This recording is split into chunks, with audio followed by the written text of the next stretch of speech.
Get out the insurance cards, get out the co-pays. The office is open, my friends, as this video is brought to you by drroto.com.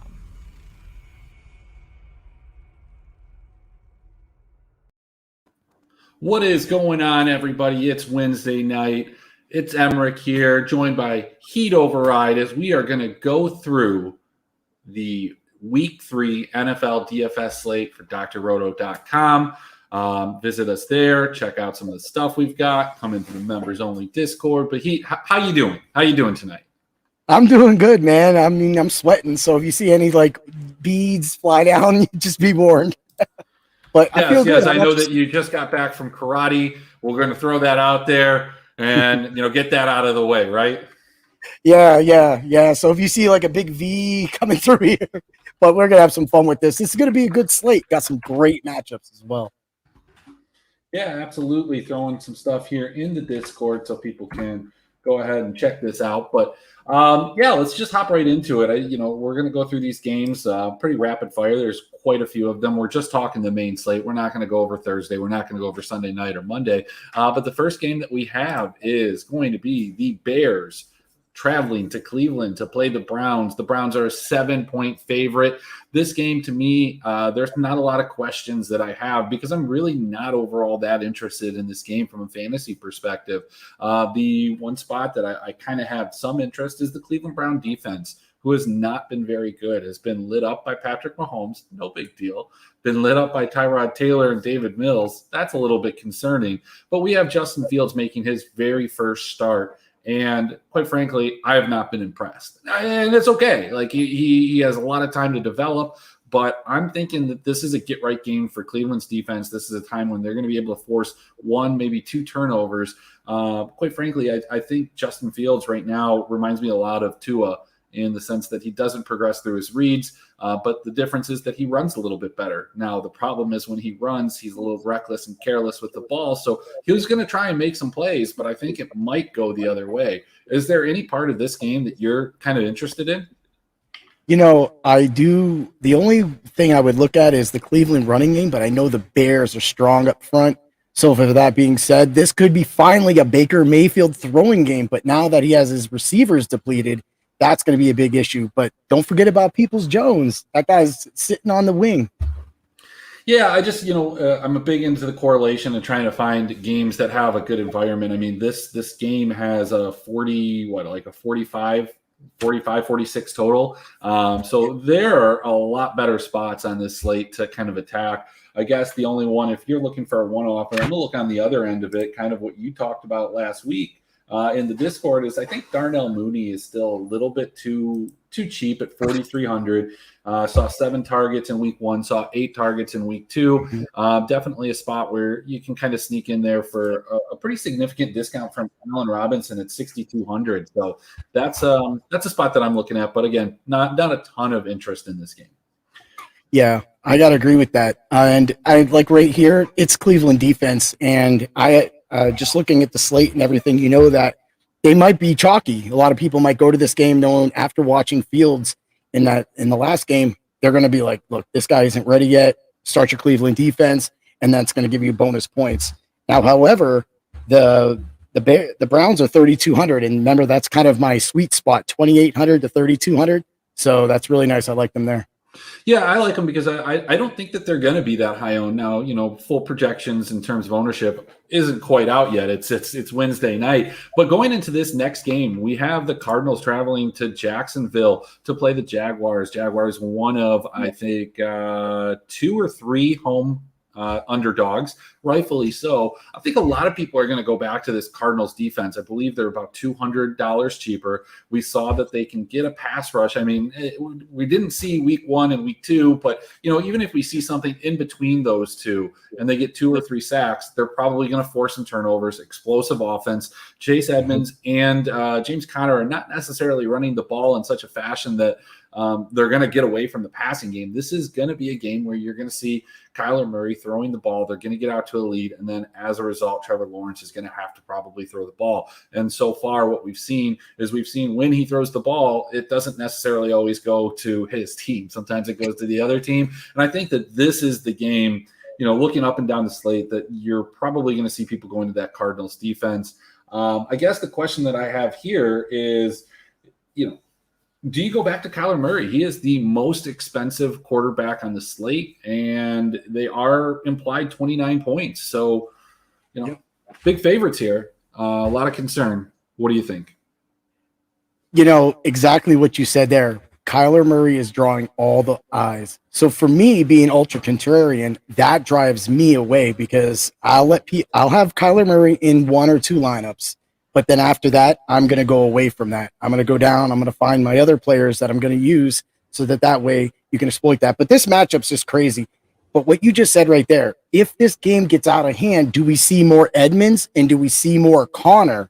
Because that's the biggest thing. If the Cardinals go up big, and we're talking like 21-28 or, like that many points, then this game's going to go right into the backup, and you're going to probably see Connor in there doing a lot of the stuff and just running the timeout and things like that. Let's hope Jacksonville can keep it close, but I don't think it's going to happen.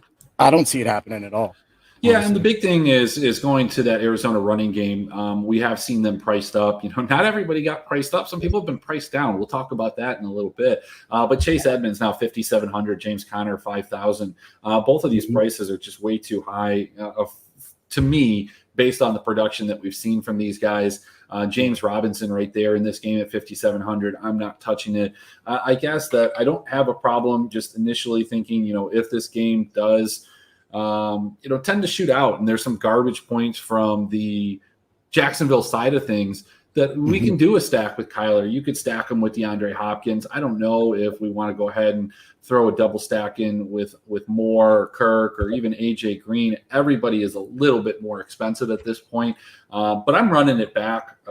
Probably ideally with Marvin Jones, just garbage time. We haven't seen much from DJ Chark. He had a huge game in week 1 in terms of targeted market share, air yards, all those things that we like. And then he followed it up with 4 targets, 1 catch last week. So definitely expect a little bit more from him there, but probably not the piece that I want to bring back when I can get Marvin Jones for 4,900. And I think that if, you do decide to land on this game, the ownership is probably not going to be there because of the pricing and because of something else that we're going to talk about here in a quick minute. Do you have any final thoughts on this game? Yeah, so this is why I don't like the Jacksonville receivers, because over the years, one will get milked, and then the next week they go completely dormant and somebody else gets it. Now we have Marvin Jones there just to soak up all those targets that they're not going to get. So for me, and then Shenault, I didn't see the extent of his injury, but I know he was a little banged up at the end of that game last time too. So does that mean more targets for them? Does it really matter at this point? I mean, but garbage points will be there. And hey, we're used to this with Jacksonville. Remember the name Blake Bortles, Mr. Garbage Time? That's what we got. Yeah, I mean, I think what we've seen and we are seeing develop through some of these teams, but Jacksonville being one of them. Chark missed the preseason. He wasn't in camp, not to his full capacity. He had an injury, and albeit relatively minor, that chemistry was not there with Trevor Lawrence. Marvin Jones, on the other hand, was there. He was the favorite target in those preseason games. Talked about this in the preseason, and we are seeing that kind of relationship express itself here within the first 2 weeks with 20 targets. He's at 4,900, 20 targets, 4,900 in a game where they're going to be throwing. I think Marvin Jones is something that you need to consider. I would venture to guess his ownership numbers are probably higher than they've been in years, just based on all the things that we said. But all right, so the one thing that I think can bring the ownership down in this game is a similarly high-priced game here. We have the Chargers going to see the Chiefs. And this game is a 7-point favorite for the Chiefs. Look, it's an interesting game because we know that the Chiefs are going to put up points, but we know that the Chiefs are going to be super expensive. The question is, do we want to stack on the Chiefs side of things or do we want to stack on the Chargers side of things? The Chargers inexplicably are ridiculously less expensive than they should be.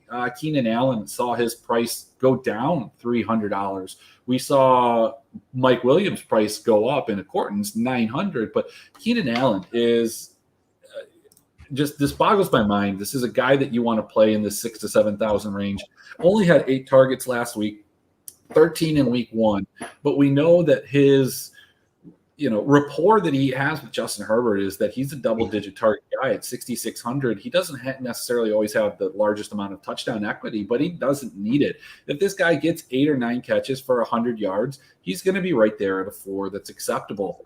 Now, I would say, personally, the way that I'm looking at this and the way that I'm constructing it is Mike Williams, Keenan Allen, Justin Herbert, and then bringing it back with Travis Kelce, because the one thing that I can say is that the Chargers, albeit have had some kind of disappointing offensive numbers, their defense has kind of held up. I think it's hard to judge this team right now. Washington football team in week 1, we believe that their defense is going to be good. It looks like it's taken a step back, at least in the early season, but nevertheless, still a formidable group. And then that Dallas team was just nuts in terms of the amount of penalties that were called, how it ruined the game flow. Turnovers at bad times. I'm willing to just throw that out and not necessarily consider it with the same weight as other things. So I love every piece of this. Tell me what kind of questions you have about this game. Well, the first question is Yahoo decided to do their little questionnaire thing, and one of the questions was, do the Chargers get a touchdown called back from a penalty? And you're like, I put no. But that was what you brought up was completely insane. I'm sitting there like, yeah, oh no, not again. Yeah. And to me, that's like the worst thing for fantasy is because you see it and then you're like excited and then you don't. For me, I got to agree with you. Keenan Allen is a beast and he will score. And this is a division game. They know each other. If Herbert's going to step up, he's got to bring it right now. Now the Chiefs are going to be insanely crazy after that loss to the Ravens, which that game was insane itself. But this game right here, I'm eyeballing. You're Travis Kelce. That's a beautiful pick right there.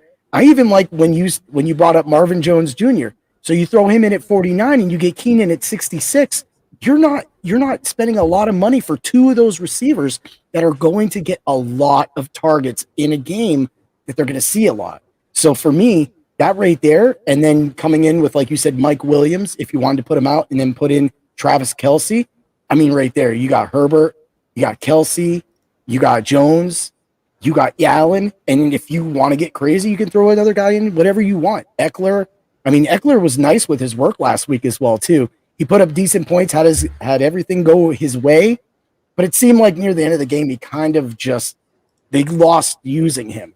So then it was kind of more the Mike Williams show, and it was kind of throwing. So for me, that's what I'm going to attack. I definitely love that Keenan is 66. He's going to be in my lineups again. And I got to say, he got locked in. He's getting a touchdown this week. Yeah, I just think when you look at this game, it's hard to see how they fail. It was hard to see how the Chargers in Dallas would fail last week, but we saw it. And that's kind of the question that you have to have is what kind of exposure do you want to have here? What is the field really going to look at? And I guess a lot of this is going to be dictated by the ownership numbers when they come out. But Mike Williams, even at 6,400, given what this guy has done so far this season with double-digit targets in both of the games, touchdowns in both of the games, not quite 100 yards, but this is just we thought that the matchup last week was going to be something that would make you want to look more so at Keenan Allen, and while that was true, Mike Williams outperformed it, has really come into his own. We'll see how long he can stay healthy and he can be a viable target in this offense as long as he's healthy and he's out on the field. Now, Austin Eckler, there were concerns about his workload, specifically the targets in the passing game. I think those were dispelled last week. He got 9 targets. While I don't expect that to be the case moving forward, 4 to 5 targets is something that seems okay, and then 9 to 10 in certain game scripts. And if there is going to be a game script where we're going to see 9 to 10 targets, it could very well be this game. And Kansas City has been burned in the past by running backs. You don't need to look too far. You can go back to week 1 and look at what Nick Chubb and Kareem Hunt did. You can actually go back and look at what happened the last time these two teams played back in January of last year. Herbert put up 35 fantasy points. The running backs as a unit put up 41. And then there was 31 points to wide receivers, 20 points to tight ends. That game, if you recall, was a 38-21 Chargers win. So, profiles to be a game like this, definitely where I want to have my attention. But, we got burned by the chalk last week. So, let's try and find some other places that we can go, shall we? Yeah, like Parnham. like Parham, that was like my sneaky week 1 play. I pulled off of him, and then week 2 he comes through, and I'm just like, oh, there he is, finally. I think did he get that touchdown? But anyway, yeah, like when you see those players coming and you want to find somebody in that game, those are what you look at. But you brought up a good point about the way the running backs have been giving it to the Chiefs for over a year. I mean, we seen it last year with Cleveland, and then you mentioned week 1 is that they have problems with this. The Raiders should have beat the Chiefs that second game as well, but it just didn't work out for them. And that's the way you keep it. That's how you keep those teams off. I'm a Rams fan. You know, back in the St. Louis days, greatest show on turf. How did you beat the Rams? Keep them off the field. If you keep Mahomes on the sideline and they keep showing him, making them those weird faces, he ain't getting no points. So keep them out there. More Eckler, more Jackson. Let's get this going. The Chiefs are beatable, but they can beat you as well. Yeah, I really don't care who wins the game. I'm just looking at it from a fantasy perspective. You know what I'm saying? Mm-hmm. The next game here is we've got the two teams that have been relatively disappointing in terms of where we expected them to be. Washington football team travels to Buffalo. Buffalo is a 7.5-point favorite. We have seen a Josh Allen that we didn't see last year. We've seen a massive regression, and not even necessarily a step back from a historic season regression. We've seen him go back almost what feels like 2019 levels, and that's concerning. Now, we are playing a defensive-minded Washington football team. I'll be real honest. This is a game that I don't have a ton of interest in. Up and down. You could play Stephon Diggs, but he's 7,600. I mean, again, if his ownership comes out and he's like 5% or something like that, he makes sense. Same thing with Terry McLaurin. But I think eyes are going to be on both of these guys. The price, the ownership. I think I'm going to stay away from this game pretty much as a whole. Do you have any interest in this game? See, I'm going to look at it this way. The only, like you said, everybody's going to be on Diggs. Well, then when you got Cole Beasley at 4,800, that's a nice chunk. But do you play Beasley over Marvin Jones? And that's one of those things. That's $100. That's different. If you don't have the $100, you could play Beasley. Beasley did take a step back this last game, but he does get targets. He does get the work share. I know everybody's been talking about Sanders getting involved a little more. But for right now, what I see Cole Beasley doing is working, and he dropped some balls in a lot of those games as well, too. So for me, if you want to go cheap and you don't want exposure to this game, but you want to free up some salary, that would be where you go. Outside of that, Logan Thomas, he's always solid. He does get the targets, and I think people are going to start falling off, especially after last week, because he had a decent week 1, and then now he kind of fell back. So that's going to make him even more, for me, under the radar. Yeah, but so Logan Thomas had 3 targets in week 1. He was just able to cash in on one of those in the end zone, 7 targets last week. I just don't know if he has the ceiling. There are other options within, this slate as an overall game. This particular part of it, though, again, this game right now is slotted for 46 points. Just not really the spot that I want to attack any parts of the offense. No. I would much rather have a Marvin Jones as the number 1 option versus a Cole Beasley in a game against a good defense. I guess, look, you could probably make a case for some of these guys, like you said, like Cole Beasley, Stephon Diggs, Terry McLaurin. They're all good individually. Josh Allen's good. And then, hey, look, Tyler Heineke is at 5,600 if he puts up a performance like he did last week. Sure, yeah, he'd be great to have, but I think we can kind of almost agree that that's pretty much a ceiling game for Heineke, and he was only a 5X. So who are you going to pair him with? It's obviously McLaurin, but McLaurin's going to see a lot of Tre'Davious White. Again, I'm just not super interested in this game. No, there's nothing. And even if, like what Singletary did last week for Buffalo, he ain't doing that to Washington's front.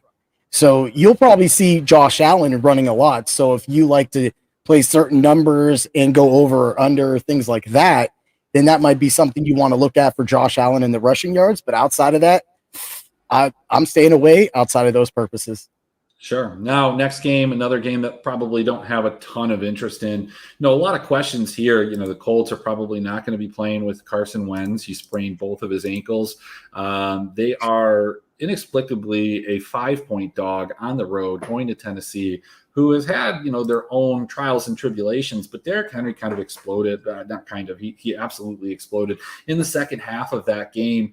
I just look, the problem that I have with playing anybody from this game is if I'm going to play the Tennessee side of things, I want to play wide receivers, right? So if I'm going to play wide receivers, do I really think that this team is going to run up the score? Do I think A.J. Brown? Do I think Julio Jones are guys that are going to hit those ceiling numbers? I'm going to need 24, 25 points from them if I'm putting them in a GPP.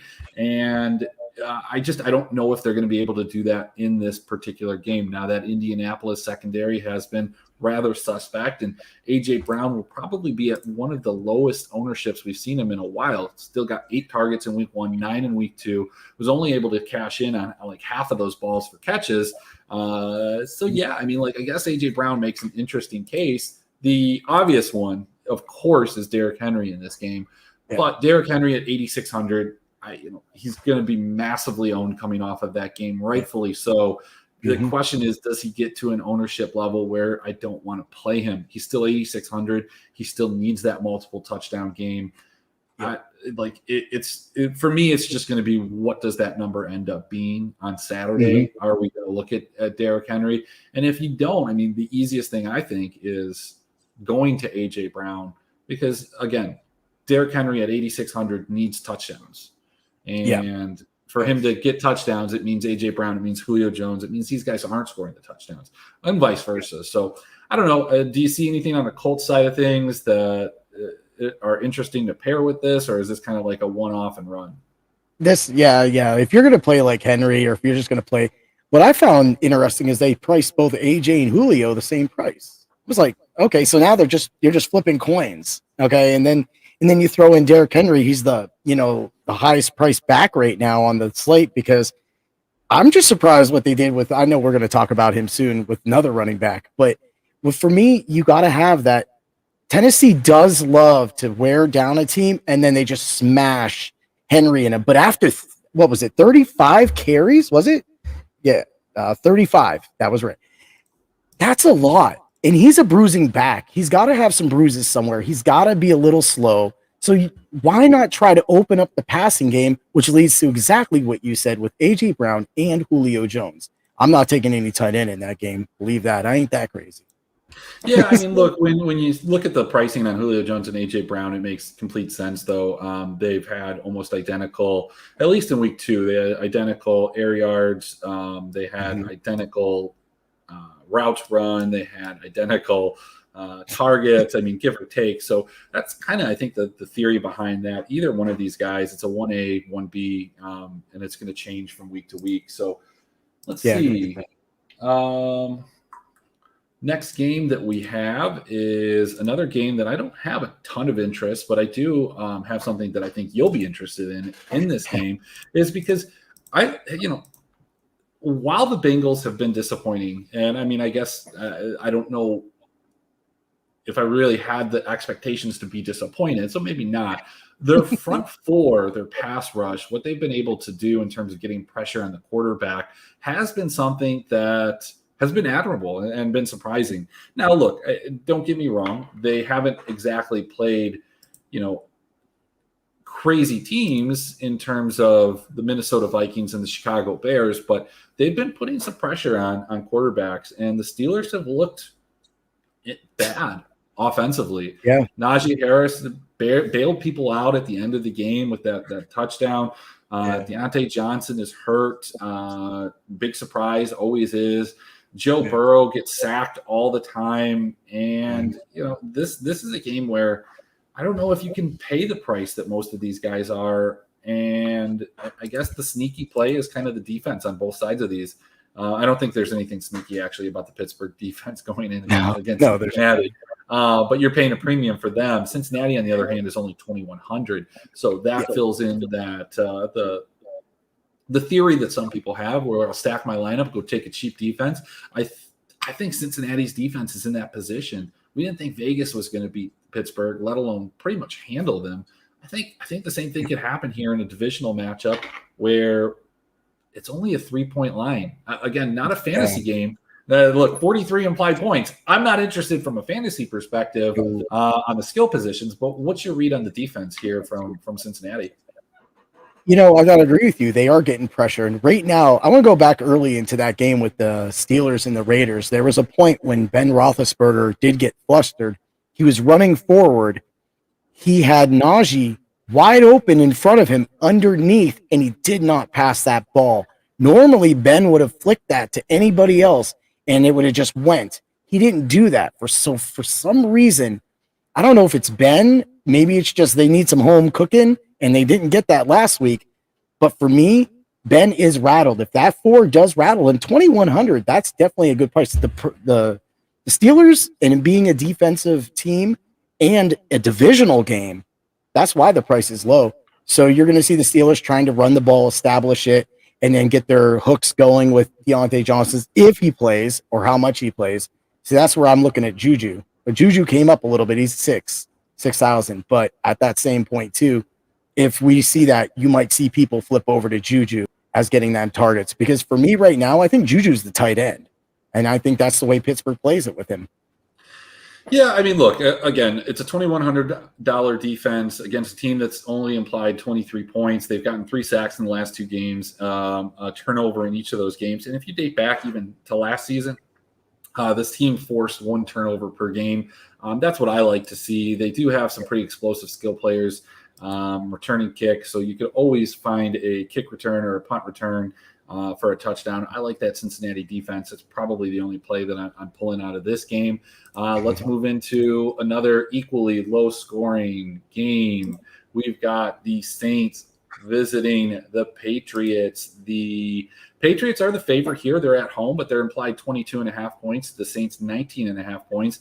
Saints come off of a huge week 1 where they destroyed Green Bay and then just completely flopped in week 2. Maybe Carolina's a little bit better. We won't talk about Carolina, but maybe that's the case. They've looked good.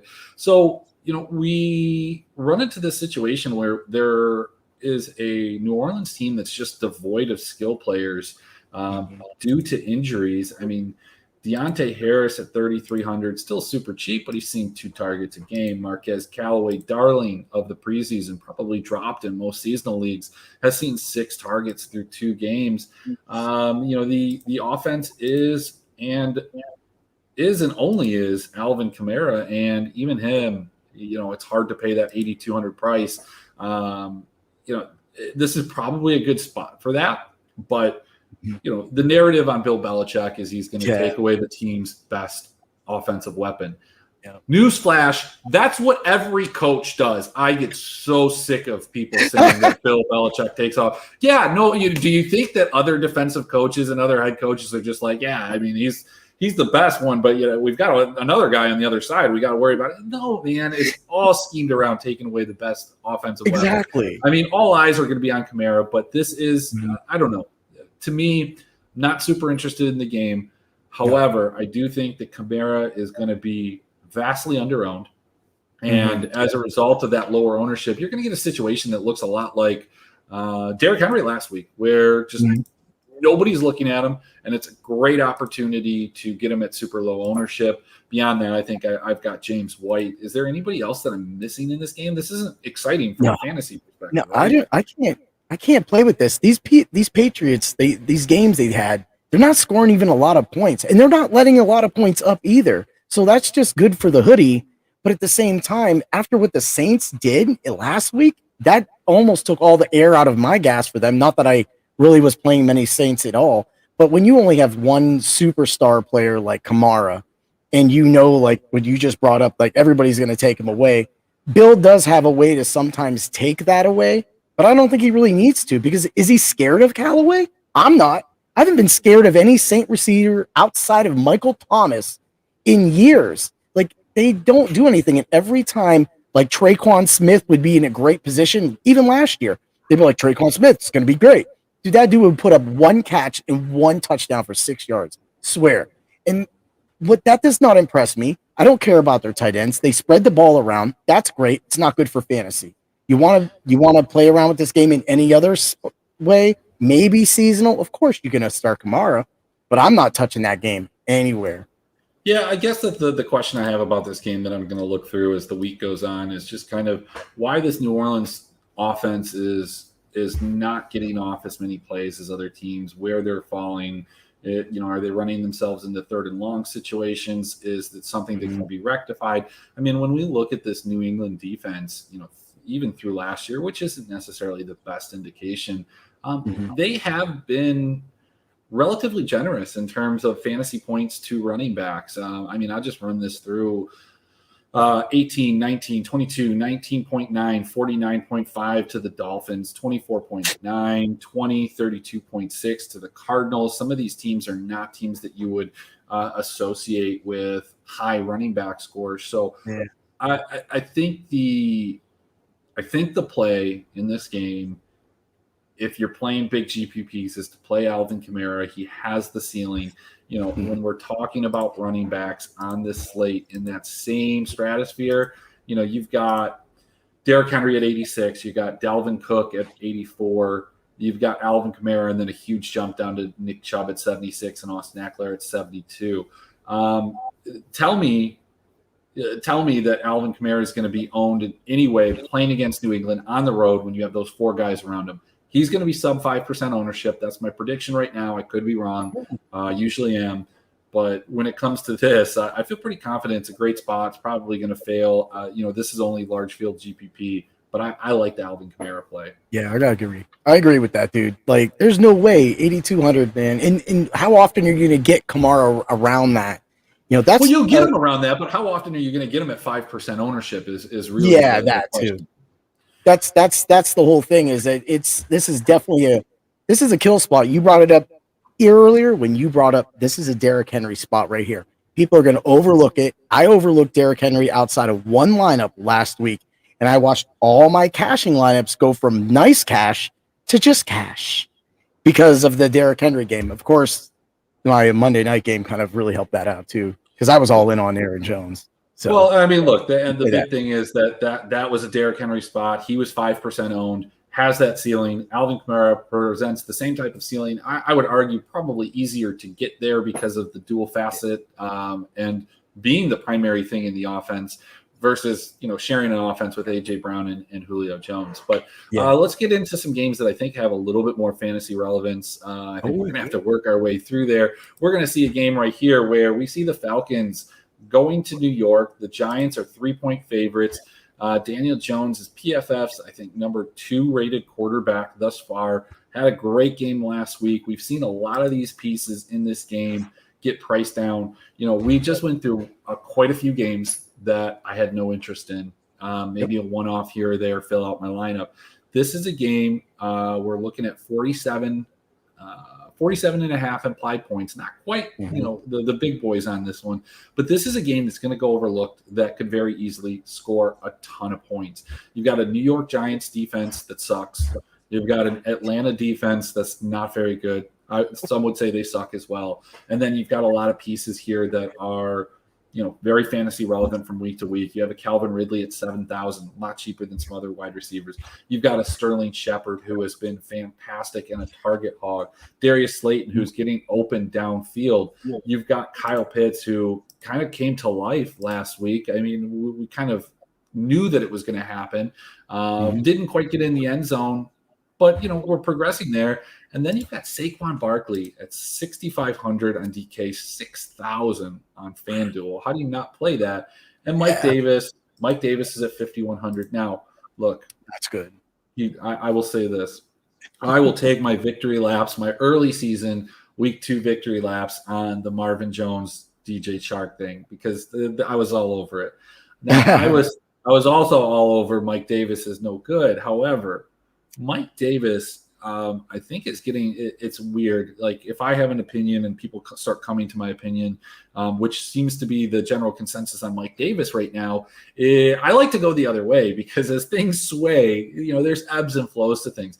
Mike Davis has had a lot of opportunities to score touchdowns, just hasn't been able to cash in. That's part of my knock on him, is that he can't really break tackles and do a lot of these different things. So without the just abundance of targets, which he saw last week, it's hard for him to utilize or score a lot of points. Look, guy had 7 catches for 25 yards.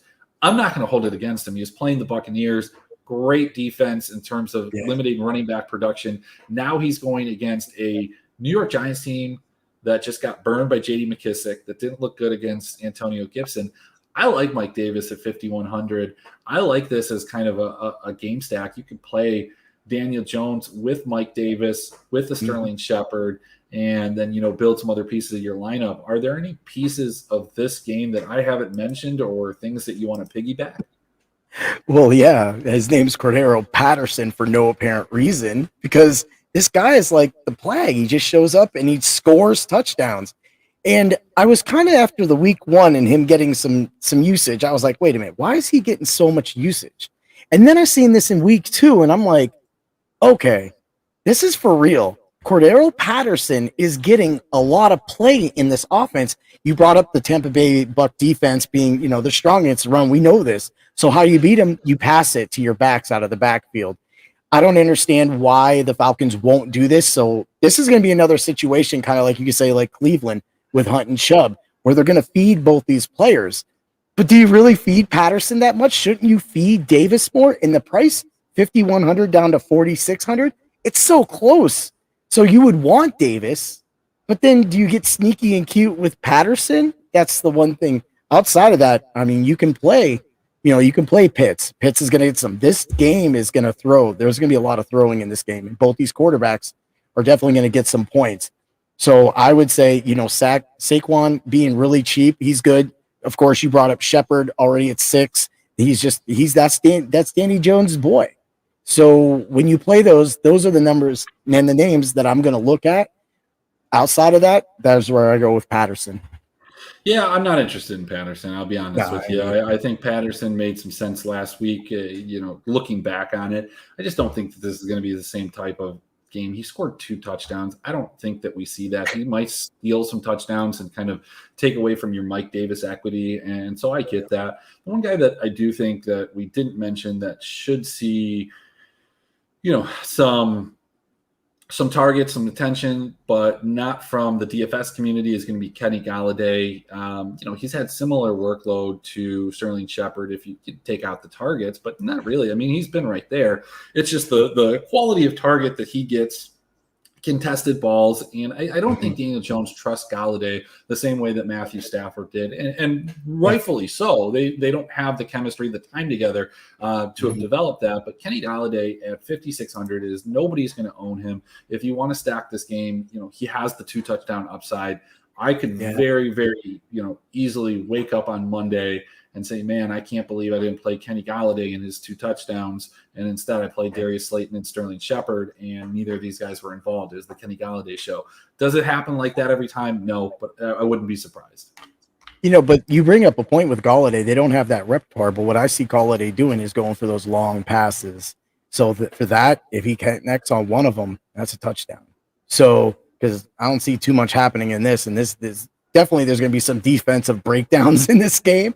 So if you want to take it, I would say between the two, I would take Galladay over Sterling, because if you get that long touchdown, I'm going to feel that it comes from Galladay, not Sterling.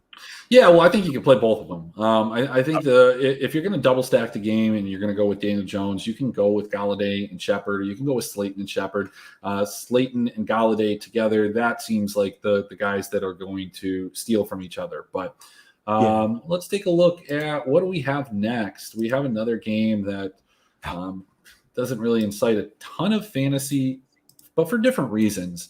So we've got the Ravens, 29 implied points to 21 approximately for the Lions, going into Detroit and playing a Lions team that has, I think, surprised some people. They've looked better in some aspects, in the sense that they have not looked completely incompetent, at least on the offensive side of the ball. And that makes sense. Look, Jared Goff is not some schmuck quarterback. He's a guy that went to a Super Bowl, right?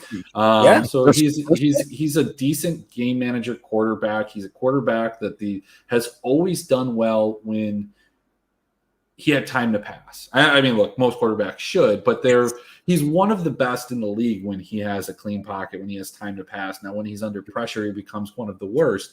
And so therein lies a very average quarterback, because you have real high highs and real low lows, going against a Baltimore team that, despite feeling like this cursed team with all of these injuries, has just kind of found a way to, win a game in Kansas City and barely lose a game against Las Vegas. I think they're going to come in. They're going to win this game. The interest that I have from this team would be the running game. Detroit hasn't been able to stop any running backs, but like, what am I going to get? Who do I play? Do I play Tyson? Do I play the Lat? Or do I play Latavius Murray? Or are they going to get equal kind of timeshare? And if they're going to get equal timeshare, do I want either of them? Who's going to get the touchdown? And it could be Lamar, it could be Marquis. Like that's the problem I have with playing these guys. Yeah, I got to agree with that. And they both have Williams, and they're priced so close together. So for me, this is a Lamar game. Like I don't want to. If I want to be safe, Lamar. But if I don't want to be safe, why are we going to play running back roulette? We did that with the Patriots for years. It never really pays off for anybody. And for me, when you see that, you brought up the Detroit backfield and the way Goff has been able to make things golfable. And it's like you're looking at Williams and you're looking at Swift getting so much play. And people need to remember Travis Kelce, and it is Travis Kelce, diced them last week. He was open a lot. And it wasn't just Travis Kelce. It was also Darren Waller. Now, granted, Darren Waller and Travis Kelce are two completely different specimens when it comes to the tight end position. But, yeah, I think you're alluding to my favorite kind of not just play at the tight end position, but almost play overall. And TJ Hawkinson at 5,200, 10 targets, 9 targets. Do you know how expensive you have to get in the wide receiver range to find a guy that's seen 19 targets over the first 2 weeks? You're getting up into that Keenan Allen and above, 6,600 and above, and you're getting at TJ Hawkinson at 5,200. Yes, you're paying an extra 2,000 here, but maybe you take that money that you're saving by playing the Bengals defense and you come to TJ Hawkinson. This is where you're going, right? This is like I was going. This is a slam dunk play. I love TJ Hawkinson. If he's 25% owned, I'm going to throw up on my keyboard. I'm probably not going to play him. Yeah, I'm not. And we have the pass with Jared Goff and Higbee and everybody else. Like, he throws those tight ends, and that was the number one thing. That was one of the reasons why I would target TJ Hawkinson in a lot of seasonal leagues this year, is because I knew where Jared Goff was going with the ball when he's scared to his tight end, and that's where he'll go. Well, look, to be fair, he doesn't have anybody else to throw it to. He just doesn't. I did read some news blurbs that they may create some more plays for DeAndre Swift in the passing game. And so as a result, I think Jamal Williams is going to see a reduced fantasy relevant role in this offense, to a point where I'm not going to play him. I think you can still play him in some of your seasonal leagues if you forgot to draft running backs like me in some cases. And, just looking back at this Baltimore, when we look at this team, so 32 points to tight end last week, 29.5 in week 1. You go back in last year, and that's not necessarily the case, but, I think sometimes when it comes to the tight end position, if you're just looking at defense versus position fantasy points allowed, you do have to put some context into the tight end position. Because if I told you, hey, these were the totals that they gave up: 3, 10, 6, 14, 9, 12, 9, 12, and would you think that they're good against tight ends? Probably, right? Yeah, but they played good. Buffalo, Tennessee, Cincinnati, New York, Jacksonville, Cleveland, Dallas, Pittsburgh. Not really not the best tight ends either. And so that's what you see. I don't think TJ Hawkinson is quite at that level of Darren Waller or Travis Kelce, but I think he's cementing himself from a fantasy standpoint as the guy that everybody wants George Kittle to be. I agree with that. And that's why I don't draft Kittle, is because last year I went into all my seasonals because with Waller was my number one tight end because I knew nobody was going to pick him, but I knew this year I wasn't going to get Waller. So that's where Logan Thomas, aka TJ Hawkinson as well too, got in there, and I got a lot of Thomas and TJ shares this year. Yeah, I mean, I just think that TJ is going to continue to be kind of a consistent part of this offense and just a byproduct of nobody else being there. Whereas you see George Kittle not necessarily be utilized in that sense. And even to some extent, you don't see Darren Waller. You see both of those guys with really, really, really, really, really high ceilings and really low floors. And that's what separates Travis Kelce. Yeah. Doesn't have those floors. He might have one, but he's going to be consistent the rest of the way. So I think we're in agreement here. Not a game we're trying to stack, but I do, if you want to play Lamar over the running backs, I think you put him with Marquis Brown. Marquis Brown has been absolutely fantastic since like December of last year and actually really low key because people remember how he used to drop the ball quite a bit in the beginning part of the season, rightfully so. His fantasy production sucked. But since December, we've seen this guy put up, I think, 12.5 fantasy points, 1, 2, 3, 4, 5, 6, 7, 8, 9 times in a row. That's great for seasonal. It's not a great floor, but it is a guy that has an unlocked potential for a ceiling. If you're going to play Lamar, you're going to play Hawkinson. I think you play Marquise Brown. The other guy that you could play that has not gotten a lot of play, that's going to be super low owned. And, I've never been a big Mark Andrews guy, another tight end that's just not consistent. But, the Lions have had their problems over the years guarding tight ends. They have terrible linebackers. They're going to trade Jamie Collins, I saw today. So, Mark Andrews, this could be a 2-touchdown game for him. I think you could pair him if you don't want to pair Marquise Brown, and you could do this really weird Lamar Jackson, TJ Hawkinson, Mark Andrews stack. Yeah, the double tight end stack. That does cash. I mean, that cashed for me on Monday when I had Tunyon. But Monday's different. Monday's different. Well, I mean, like the Sunday Monday thing. I had Kelce. Yeah, that's a Sunday Monday.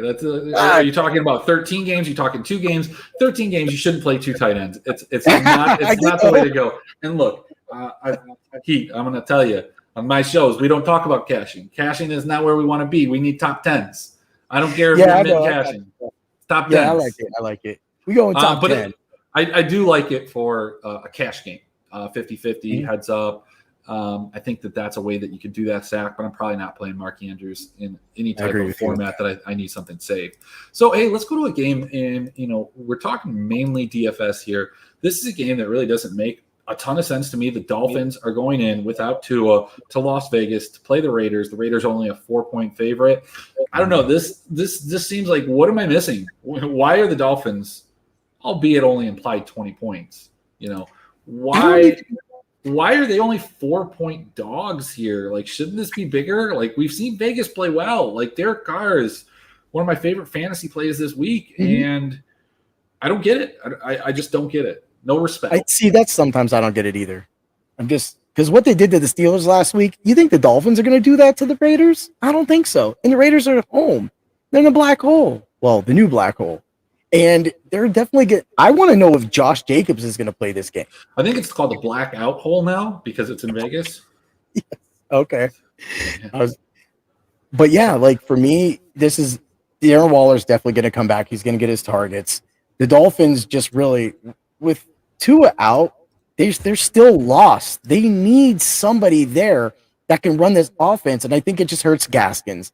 I think it just hurts every Parker. It hurts them all. To me, Waddle's come on, but at the same time, who's going to get him the ball? Are we going to throw these balls? Is this garbage time? Are we going to be happy with a 3 for 45 or maybe a 5 for 60 when we could have played somebody else that probably costs cheaper, like, Marvin Jones or anything like that over that? And then the Raiders the way the defense has been playing, there's no way this Dolphins team is going to put up with that.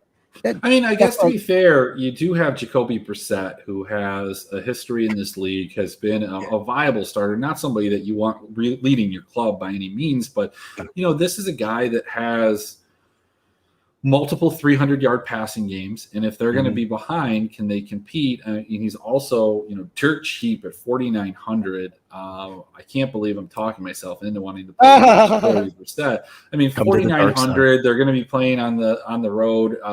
Probably going to be playing from behind. Jacoby Brissett is a guy that could get you 3 or 4 points, with his legs.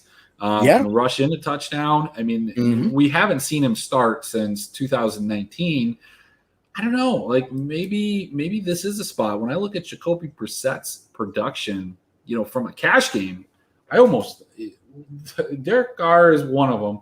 We'll talk about another guy in another game that I think is a great cash game, but Jacoby Brissett at 4,900 feels. You brought up the legs, good, man. That hurts Gaskins right there, because Brissett is known to do those little sneaks near there. But technically, actually, running quarterbacks tend to actually correlate better with the running backs and give them more rushing yards as a result. The defense needs to focus on two different things, and it just opens up the game a little bit for them. So look, you want to say that it hurts Gaskin, but the thing is, Gaskin hasn't done anything this season. So Tua has not provided Gaskin any type of fantasy explosion. Gaskin's better games came, I think, with Fitzpatrick. And so maybe the inclusion of Brissett breathes a little bit of life into Gaskin here. And, I don't know. I think it's an interesting play. It is 4,900. That's cool for me too. I mean, 4,900, it's super cheap. It is I love super that cheap. stuff. Yeah. You know what? I'm probably going to have a Brissett. I gotta throw him in. Why not? I mean, at that price too, all you have to do is remember you don't need 3-4 touchdowns to hit that value. You just need like 2 touchdowns. You need what Tyrod Taylor was doing until he got hurt. And if you get that production and at least 250, 270 yards, just be happy with that. And like you said, perfect for a cash game. Yeah, and I think that you look at guys that are going to be under-owned, and it's going to be this entire pass game. I don't think Will Fuller is going to be back. You could pair him with Gesicki. You could pair him with Parker. You could pair him with Waddle. I honestly, right now, based on what we have seen from Tua, I think they might even be in a better position with Brissett. And maybe now I understand this -4 a little bit different than I did when I initially looked at it and prepped for it. But the thing that I do like about Brissett when we talk about that price is this Raiders defense and what they give up to wide receivers. I'm gonna read this off to you. Basically, anything over 30 is a fair amount of points, and it's been 48, 34, 50, 23, 42, 35, 38, 36, 47. This is a game that I think could be sneaky. You could get a piece here or there. Probably not. I mean, I don't know. I have a lot of questions. I have a lot more questions than I thought. If we're looking at Las Vegas, do you like Ruggs better? Do you like Renfro? Do you like Edwards? Which one of those 3 wide receivers are you putting in the lineup if you have to pick one, gun to your head? It would definitely be Ruggs. And it's not because of the game last week. I've been a Ruggs lover. There's a reason why Ruggs ended up on a few of my seasonal teams. I personally, I like carpet. I am not a hardwood fan. So I like Ruggs. I get what you're saying. Mm-hmm. And I mean, Renfro isn't bad either. It just, he's that guy over the middle. He catches those little passes. But when I want a big bang, like what happened to Pittsburgh last week, that's how you get him out. That's how you know. Yeah, his air yard share was fantastic. So I agree. Mind you, Edwards had that one touchdown that was called back though. That changes his day. Yeah, I know. Because I had him. That was like my little sneaky was the 1 p.m. guys. I was like, this is my guy, and I'm like, they call that back, and I'm like, no. And then they go put up the Chargers game. So hey, the next game is one of the bigger spreads, rightfully so. This is a game where we could probably play a defense. We are talking about the Jets. Zach Wilson, a guy I didn't really like and I haven't been impressed with. Playing the Broncos. The Broncos have been good despite their injuries. Teddy Bridgewater is every bit the quarterback I told you guys he was last year and then hopped off the train. You missed it. I mean, I had this whole thing with Mark and Danger, and I let them lead into the common misnomer about Teddy that he can't throw the deep ball. The thing is, Teddy just doesn't want to throw the deep ball for some reason. But this year, he's been airing it out. He's been accurate. He's been scoring a ton of fantasy points, and he's got some weapons. Cortland Sutton. He's coming into his own. He's 6,000 now. You got Tim Patrick, who scores touchdowns, and KJ Hamler, his locker buddy. On the other side of things, I think you can kind of exhale a little bit. We didn't want to play Corey Davis last week, but we can come back with Corey Davis. Yeah, you could play him. But this running back situation. Noah Fant. I don't think he practiced today. It was limited. He was limited today. But at the same time, the way he's been using Noah Fant has been perfect. It's been good. And Noah Fant's been one of my sneakier tight ends I've been able to throw into a lot of my DFS lineups. And he's only 4,800 right now. So that's not bad. For me, that's perfect. But like we were talking about last week, you want to pair the defense with a running back. Now here we go with the Melvin Gordon talk and things like that. Because definitely you're gonna want to start the Broncos. It's in Mile High, we got it all. Their team's going to smash. You got a massive over on this. So what's your feelings on Melvin Gordon and Williams? Look, the problem with the Broncos defense, first and foremost, is they're 4,300. I don't want to pay that premium for a defense. It's just too volatile of a position. You're seeing like just this complete 50-50 share between Melvin Gordon and Javonte Williams. Gordon had a little larger snap roll than Javonte in week 2. I'm probably not really going to play a lot of this game. I like Cortland Sutton. Yeah. I might just pair him with Teddy Bridgewater. This is not a necessarily a huge GPP stack just because I don't know how they're going to run it back. I was wrong about Bridgewater last week, but I don't know. I got to dig more into this and kind of look at how Bridgewater plays ahead. And I do have some questions. I'm interested in this game, but I'm just not super interested in the Jets. I guess maybe Corey Davis. I can't. One thing I gotta say about the Jets was finally Michael Carter getting some work last week. That was probably the best thing they did. So I'm like, okay, let's see it. He's not going to do that in this game. I mean, maybe he'll pop one off or something like that, but you're probably only looking like 12, maybe less than that touches. This game, it's a stinky game. You can take some people from it.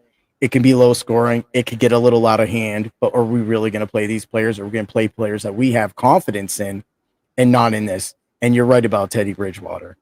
That's why they call him Teddy Football. He knows how to get the ball to his receivers. He just gets no respect. I mean, look, the big thing is we've talked about it earlier in games that had 45 totals, 43 totals, 42 totals. This is a 41.5 total. I think it's the lowest total on the slate. So if you're trying to pinpoint the one or two guys from the Jets that score, good luck. And this is probably just not the spot that you want to be in. I will tell you the spot that you may want to have some attention that we're going to need to do some digging. We're going to have some questions about. It's going to be this game, the Bucs. Go visit the Rams. The Rams opened up as favorites, now are 1-point dogs as the line has moved 3 entire points. Early ownership projections have Robert Woods as the highest owned wide receiver on the slate, and that is because you're getting him at an $1,100 discount. I'm not sure that I believe that that's going to be the case. I think Cooper Kupp is the guy that people are going to be looking at. Antonio Brown is ruled out, or I believe is super questionable with COVID. Probably not going to make this game. So we're going to see some increased workload for Mike Evans, Chris Godwin, and Gronk. Tell me your favorite play on both sides of the ball. Is it Cooper Kupp? Is it Mike Evans? Is it Robert Woods? Is it Rob Gronkowski? Which Buck are you playing? Which quarterback are you playing? And which Ram are you playing? Well, Ram is always going to be Cooper Kupp. You did bring up Woods being, the cheaper of the two. Woods is finally going to get his playbook used. And when that happens, you're going to want to be on it. As for the Bucs, I'm always a Mike Evans guy. But now that you see Brown is out, you're going to see, Gronk's going to do the Gronk stuff. So you're probably going to see Godwin pick up a lot of those passes, which makes me think this could be the Chris Godwin game. This could be because the Rams will probably put Ramsey on Evans unless they just do the switch thing, because Evans is a big boy. We gotta slow that down. And both defenses are definitely a reckon. So when this game, like, I'm scared about the game as a Rams fan, but it's going to go Cooper Kupp because the Rams ain't going to be able to run against that. And especially depending on how Henderson is doing right now. I haven't really checked too much on his injury. Sony Michel ain't going to be running on the Bucks D. All right. He ain't catching the ball on that Bucks D. So the Rams definitely have to throw the ball a lot. Higbee, but definitely if Rams side, it's Cooper. The Bucks side, I'm going to do it. Godwin, and the quarterback is definitely Stafford. I think Stafford can definitely put it out there. Whereas if Tom Brady gets under pressure from Aaron Donald and them who haven't really had that Ram dominant game yet, this could be some problems. But this game is probably game of the week. Yeah, from a real football standpoint, implications, just, you look at these two teams and the quality of the teams or the perceived quality of the teams. And yeah, that makes a ton of sense. So here's kind of my 2 cents. This is what I'm digging on. I'm probably leaning the other way. I'm thinking it's going to be Tom Brady that I would want to play between the two quarterbacks. I have just not been impressed by the Rams. When you think about the level of competition that they played, everybody thought they were going to go into Indianapolis and roll the Colts. For all intents and purposes, they should have lost to the Colts. I think the Colts gave that game away.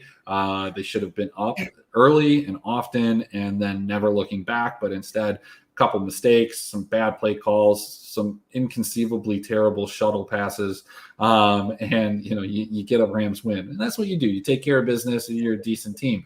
But Tom Brady is just slinging the ball all over the place. I saw a stat that he's probably this season going to surpass touchdown passes in his 40s than he did, more touchdown passes in his 40s than he had in his 20s. Leonard Fournette, the lead back in this offense, looks terrible. Ronald Jones, the backup, does not look good either. So they're throwing the ball a lot. I think you're correct in the sense that Jalen Ramsey, I don't necessarily think he's going to shadow Mike Evans. You can move Chris Godwin into the slot. And while Ramsey will go into the slot, I mean, when it comes to these two wide receivers, I don't think he's going to go into the slot necessarily to follow one or the other. And so he'll stay on the outside guy if Godwin goes there. No, I don't think Godwin's going to spend all of his time in the slot. We're going to see Scotty Miller at 3,100. He's an interesting addition to this offense. Here's my concern. We look at ways that these things can fail. This game feels like such a slam dunk, such a fantastic fantasy game, but so did last week. Not this game. The Chargers in Dallas felt like it can't miss. I can totally see the way that this Tampa Bay team is playing, them coming in and just dismantling the Rams. Now I know that's hard for you. You're a Rams fan. Yeah, I know. It's okay. I can take it. I think that that's a very real possibility. And if we see that, the fantasy implications are that the Buccaneers are going to run up scores and it's going to be okay. This reminds me of shades of Brady.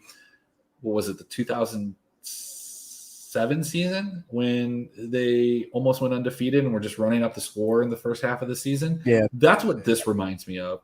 And if that's the case, the Rams are going to get smashed. This defense has not lived up to, what most people ninth round, let alone a ninth round selection. Ninth round. Yeah, I was getting there. I was just getting more than that even. All right, so that brings us up to our last game, and that's going to be a game that I think has a lot of fantasy relevance too. The game that you can kind of pivot off of this one that we were talking about. We're talking about the Vikings +2 favorite or +2 underdog at home to the Seahawks. Russell Wilson has not been able to be protected by his offensive line. He's connected with Tyler Lockett quite a bit on these deep routes, and the Vikings have not been able to stop wide receivers. Is this another Tyler Lockett game, or is it finally time to go get some DK Metcalf in our life? I tried the DK Metcalf last week, and it seemed like it was going okay until Tyler Lockett started going out again. And this game, this is one of those games that you can do a lot of different lines on and put little things on those lines and have a lot of fun with it. Whoa. Hey, we call them lineups here. I said lines.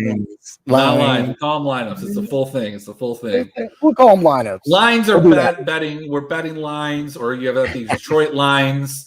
But we've got the I'm trying to be incognito. But my biggest thing is does Dalvin Cook play this game? Because they priced him low. They priced him low on DK. 8,400. He's the second highest owned or second highest priced running back. I mean, he's usually down at 86. Yeah, I always like that. Like him and McCaffrey are always expensive. And for me, if he does, I'm not saying he's not going to play, but if he doesn't play this game, you better have some Madison. Because the Madison, I haven't even looked at that guy's price yet because I was trying to wait till Wednesday to 6,000. See, there's something. They know something. I would not be surprised if Cook did not play this game or played in this game a lot. Yeah, and it's not like Madison has never failed as the chalk running back. I actually don't really have any interest in either of these running backs. Carson has looked wildly ineffective. Probably not so much to his, not so much his fault. I mean, I haven't looked at the contact numbers, but, this offensive line has not been good. I think it's all eyes on the passing game. Yeah, I have Tyler Lockett everywhere. Best ball, seasonal. I've played him in DFS. I did the player profiles for like the top 20 or top 50 wide receiver. I don't know. I wrote up a lot of wide receivers for the site. Tyler Lockett was one that I looked at and just I didn't think that we were going to get that kind of up and down production that we got from him last year. It seemed like he was more consistent. And I didn't expect him to be a wide receiver 1, and I still don't. I think he's going to be a fringe wide receiver 1, wide receiver 2, and we are seeing that production. But I'm usually interested between these two wide receivers, Lockett and Metcalf, who's going to be the lower owned. People like clicking on Metcalf, and people like chasing this Metcalf game. If Lockett comes in projected lower, I love Tyler Lockett in this scenario. For me, Tyler Lockett a couple years ago when he was elevated to like this number 1 wide receiver status with the Seahawks, it just doesn't fit him when he doesn't have a guy on the other side of things. He doesn't profile as that guy. Defenses can pay all the attention to him. And we saw him kind of struggle. Now with the emergence of DK Metcalf and defense is paying attention to him, the safety help goes to DK Metcalf. And once it starts shifting over to Lockett, look out because DK Metcalf's going to eat. He's got to blow the doors off that defense. And you brought out that good too, because Tyler Lockett for me over the last couple of years is like Doug Baldwin before that. Doug didn't really scare anybody, but then here comes Tyler Lockett. So then led to last year, like everybody thought this was going to be great. Because like my wife, she always loves picking those Seattle receivers, and she'll either go for Baldwin or she'll go for Lockett. And it was like last year, a lot of people kind of like strayed to it. And then you got what you got. And then DK ended up being, the one that you wanted to have. This year, it seems like Russell's back to his old tricks. He loves feeding Lockett. And that reminds me of that Baldwin role. That role right there has been filled perfectly. Whereas DK is the superstar. I know you don't like Chris Carson, but the Vikings aren't doing too well against the run. And Chris Carson, they seem to be giving him the ball a lot. So if they keep continuously doing that, both of his games weren't too bad. Of course, you got 31 yards and 2 touchdowns. 31 yards. He gets bailed out by 2 touchdowns. I mean, it was 2.4 yards attempt. It was a terrible game for him. It was terrible. Touchdowns bail you out. They bail you out. Yeah. That's all they did.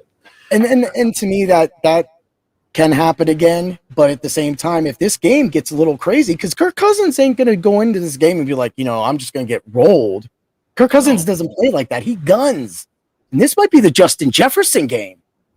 Look, I was going to say the same thing. We've seen Adam Thielen score 2 weeks in a row here, 3 touchdowns between those 2 games, 17 targets. We've got Justin Jefferson over here, slightly more expensive. Kind of really is disappointed. 12 fantasy points, 18 fantasy points, but 19 targets. Did score a touchdown last week, but just has not been able to accumulate the yards necessary to get that DK 100-yard bonus, which is almost like scoring half touchdown. In fact, it is. You get 3 points and touchdown 6, so it's a half touchdown. And that's important. I mean, when this guy was blowing up and having these huge games last year is when he was getting those 100 yards. A touchdown is a cherry on top, but like, look, if you at 7,000, if you go for 8 catches, 100 yards, you're getting 21 points. You're at least hitting the floor where I'm having the opportunity to find some explosive games elsewhere. I love Justin Jefferson in this game. this is one of those that's really hard to talk about from a preview standpoint, because everything that I want to do in this game is predicated on what other people want to do. I don't want to do what they want to do. I want to do something different if I'm going to play it. So are people going to go to Adam Thielen? I don't know. And if they do go to Adam Thielen, I want to go to Justin Jefferson. KJ Osborne, this might be the last game for a little bit where he's super relevant, as this game should be a shootout. They should score a ton of points. And those are the type of games that are going to profile for KJ Osborne. He's still at 3,500. He's dirt cheap. He's going to be highly owned. I think that they're going to have a couple, looking ahead, a couple games where they don't shoot out in the same way, and he's not going to be as relevant in those games, but they do play Dallas in a couple weeks. So, if you have him on your seasonal teams, I mean, this might be the time to sell high. I would agree with that. Plus, I mean, when you look at it too, it's a great place and a great shootout. But going back to the Bucs-Rams game, I would rather have Scotty Miller, not only just because he's a little cheaper, but because I know Tom Brady believes in throwing that ball. That was one of my big hits last year too, was the Scotty Miller touchdown right before half. That was so big for me to know. And the reason why a lot of that, we all know this. We know the work that Scotty does. We know that Tom loves what he does as well too. Without Antonio Brown, he is the Antonio Brown, and he's super dirt cheap. I mean, I don't know. Yeah, I think you went a little farther. He's not Antonio Brown. He might be playing in the Antonio Brown role, but he is not. He won't be wearing no cape. I think in this last game, one of the things that you can do to kind of differentiate yourself is take the Minnesota side of things. They are at home. If they are the trailing team, they're going to be playing from behind, and that's great. Kirk Cousins has done fantastic things fantasy-wise. He's 6,300, put up 25 points both games so far this year. If you look back to last year, he put up 37, 23, 20, 18, 26, 30, 26. He's a guy that's gonna get you there, and it's not gonna feel good a lot of the times. But he almost feels cheap. I'm gonna just do some rapid fire, and I just want you. I don't need analysis. I just want your favorite. These. Are you ready? So first thing, favorite game stack. I gotta go with it's the Ravens. You like the Ravens, Lions game stack? Yeah, it's going to be the Ravens, and I'm going to throw in the Marquis Brown, and I'm going to have T.J. Hawkinson in there as well. Cool. Who's your favorite quarterback outside of Lamar? It's going to be Kirk Cousins. Okay. All right. I think I agree with you on Kirk Cousins. My favorite game stack. If we're going just kind of, I like that Seattle, Minnesota, but I'm just going to be a little bit off the cuff here. I'm going to go Atlanta, New York as a favorite game stack, just to get a little crazy, contrarian, a little weird. Favorite running back. Favorite running back? Well, if he plays, it's going to be Dalvin Cook. Okay. But if he doesn't play, then I'm going to jump on Nick Chubb. That's right. Crazy. I am going with Austin Eckler. I talked about it on Sports Overnight with Lou, and so we're gonna stick with that. Austin Eckler. Who's your favorite wide receiver? I can't talk. Wide receiver. Who's your favorite wide receiver? Wide receiver is definitely going to be Keenan Allen. I think he gets the work this week. I've already said he's going to get that touchdown. Let's make sure that Keenan Allen, you got to hold me up to that. Get that touchdown, brother. Yeah, I love Keenan Allen. It just feels like it's too obvious of a play. I'm going to Tyler Lockett, and then I'm going to kind of, because, hey, I'm running the show here. I can do what I want. I'm going to say, my wife hates it when I say that. I am going to say A.J. Brown is going to explode. He's a fantastic play. Tight end. Are we in agreement? T.J. Hawkinson is the best tight end play. Yes. That's my price level. That's my targets. That's what I love. All right. And what about defense? Well, defense, I already said that, but I'll throw this defense at you right here, and you're gonna don't be scared. I'm not scared. You ready? You ready for it? You ready? Don't be scared about the Washington football team. Okay, I like it. I mean, again, it was something that I talked about with you specifically in regards to Josh Allen and Josh Allen's regression, that this guy likes to turn the ball over in his bad form, and he hasn't necessarily done that. But, hey, I like it. I think it's a play. People won't be on it nearly as much as they would have been, a year and a half ago. So, yeah, Who do I'm you going to like? go with a sneaky defense. I'm going to go with Cincinnati. We talked about it. Should be no surprise to anybody. I'm going to play Cincinnati. Sorry, Sam. But yeah, that's kind of what we've got there. So one last thing that I will say when you're putting together your answers and conclusions, the first question you should be asking is, how does this game work? Who scores the points? Why do they score the points? Are people going to own them? It's a lot of questions. The next question is, how do they fail? And then if you decide to play a game, one thing that I totally recommend is just, even if it doesn't feel good, play that run back piece. Play the run back piece, even if you're like, man, they're not going to do well. They're going to get shut down. Whatever the case is, there were plenty of situations last week where there were run back pieces that did not feel good. Whether it was like Ruggs, whether it was Ridley, whether it was, I'm just trying to think of some of these games I played. Pittman, for example, I did, and I talked about this, is that I was afraid to play Pittman against the Rams, and you could have stacked Matthew Stafford with Cooper Kupp, that I did, and ran it back with Michael Pittman instead of Naheem Hines, and you'd be in a lot better position. So don't be afraid. That's what you need to have happen to win a GPP. So that's it. That's all I've got. Hey, this show has been, I want to thank you, Heat, for joining me. Thank you. It was good talking about this with you. We're going to be in the Discord. You can find us at drroto.com. We've got a lot of different tools for you, from your seasonal, sit, starts, who's on the waiver, this, that. We've got proposition. I don't even know the exact word that we're supposed to use for it, but skill-based wagers, I guess, is maybe what it is. I'm not. That's what it is. I was trying to make up words. Yeah, with Monkey Knife Fights, WinView, a couple other places that you can go to and partake in some of these skill games.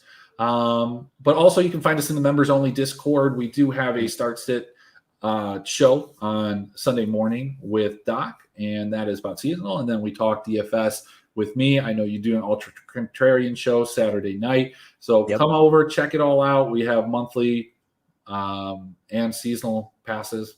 Check us out. Yeah, we got it. Thank you so much. Thank you. It was a great time, Chris. All right. And always remember to bring the pain, and may the points be with all of us. Let's get that cash, people.